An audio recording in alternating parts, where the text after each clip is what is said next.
అర్ధరాత్రి అందంగా అలంకరించుకున్న పద్మిని ఎవరికీ కనిపించకుండా రాజు మన్మథ సింహుడి దగ్గరికి వెళ్లడానికి సిద్ధపడినప్పుడు చిలక రూపంలో ఉన్న విక్రమార్కుడు అది గమనించి తన యజమాని భార్యను వెళ్లనీయకుండా ఆపాలని ఇలా పిలుస్తాడు. ఓ అక్క పద్మిని, ఇంత అందంగా ముస్తాబై ఈ అర్ధరాత్రి సమయంలో రాజు దగ్గరికి వెళ్తున్నావా? ఒకవేళ నువ్వు రాజుతో తప్పు చేసి నీ భర్తకు దొరికిపోతే అప్పుడు ఎలా తప్పించుకుంటావు? సరే, నువ్వు ఎలాగో వెళ్లాలని నిర్ణయించుకున్నావుగా, వెళ్లే ముందు నేను చెప్పే ఈ కథ విని వెళ్ళు అని కథ చెప్పడం ప్రారంభించింది. పూర్వం వేమారెడ్డి అనే ఊరిలో పాంచాలయ్య అని పిలువబడే ఒక ధనికుడు ఉండేవాడు. ఈ పాంచాలయ్యకి తన దగ్గర డబ్బు, పొలాలు, భూములు ఉన్నాయని విపరీతమైన అహంకార మతంతో ఉండేవాడు. తన దగ్గర ఉన్న ఆస్తులకు, ఐశ్వర్యానికి ఒక భార్య సరిపోదని భావించి ఇద్దరు స్త్రీలను ఒకేసారి పెళ్లి చేసుకున్నాడు. వాళ్లే హేమలత, స్నేహలతలు. ఈ పాంచాలయ్య తన ఇద్దరి భార్యలతో ఒకే ఇంట్లో కాపురం చేసేవాడు. అయితే ఒకరోజు హేమలత, స్నేహలతలు వారి ఇంటికి కొంచెం దూరంగా ఉన్న ఒక నదికి వెళ్లి కుండలతో నీళ్లు తీసుకుని వస్తూ ఉంటారు. అప్పుడే వాళ్ళకి ఒక బ్రాహ్మణ యువకుడు కనిపిస్తాడు. చూపులకు చాలా అందంగా, ముచ్చటగా ఉండడంతో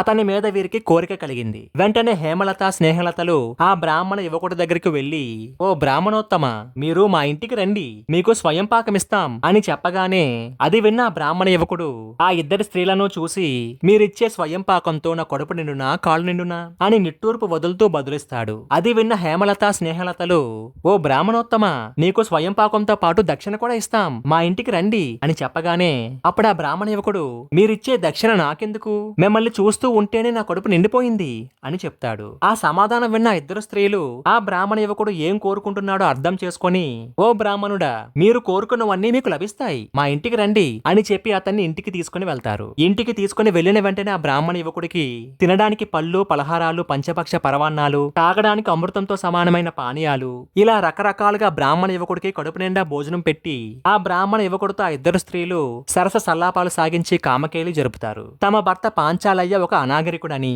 అతనికి సరస సల్లాపాలు ఏమీ తెలియవని, వట్టి మూర్ఖుడని చెప్పి అవకాశం దొరికినప్పుడల్లా బ్రాహ్మణ యువకుడితో ఆ ఇద్దరు స్త్రీలు భోగించసాగారు. అయితే ఒకరోజు మధ్యాహ్నం వారి భర్త ఇంట్లో లేనప్పుడు ఆ బ్రాహ్మణ యువకుడితో స్నేహలత ఆనందంగా కామకేలి జరుపుతూ ఉండగా హఠాత్తుగా ఆ సమయంలో వారి భర్త పొలం నుండి ఒక పెద్ద ఉసిరి కొమ్మను నరికి ఇంటికి తీసుకొని రావడాన్ని గమనించిన అతని మొదటి భార్య హేమలత వెంటనే ఇంటిలో కామకేలి జరుపుతున్న స్నేహలతకి సమాచారాన్ని ఇస్తుంది. అది తెలిసిన బ్రాహ్మణ యువకుడు భయపడిపోతూ ఉంటే, నువ్వేం భయపడకు, నీకేమీ కాదు అని అతనికి ధైర్యం చెప్పిన స్నేహలత తన భర్త ఉసిరి కొమ్మను ఇంటి పక్కన పడేసి ఇంటి లోపలికి అడుగు పెట్టబోతూ ఉంటే వెంటనే అతని చిన్న భార్య స్నేహలత తల విరబోసుకొని పిచ్చి పట్టిన దానిలాగా వేగంగా పరిగెత్తుకుని వచ్చి తన భర్త పాంచాలయ్యను కోపంగా చూస్తూ, ఒరేయ్, నేను ఈ ఉసిరి చెట్టు మీద ఉండే బోతాన్నిరా, నేను కూర్చున్న ఉసిరి చెట్టు కొమ్మను నరికి ఆ కొమ్మతో పాటు నన్ను ఇక్కడికి ఎందుకు తీసుకువచ్చావురా, ఇక నీ చావు నా చేతిలోనే అని గట్టిగా అరవగానే అది విన్న పాంచాలయ్య ఒక్కసారిగా భయపడిపోయి, అమ్మా నన్ను క్షమించు,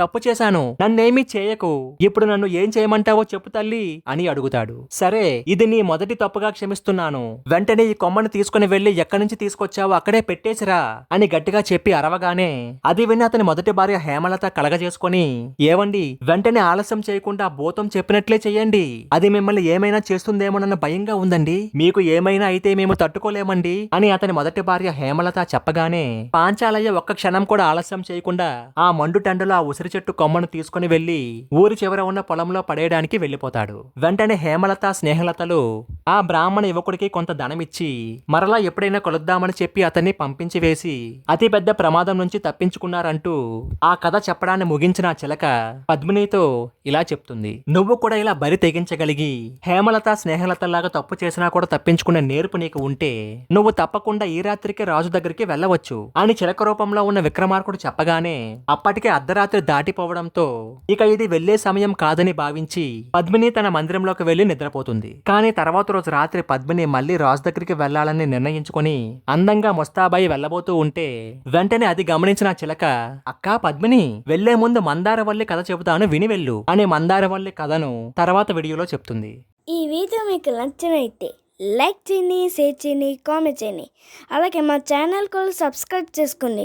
పక్కన గంట మాత్రం కొత్త మర్చిపోకండి.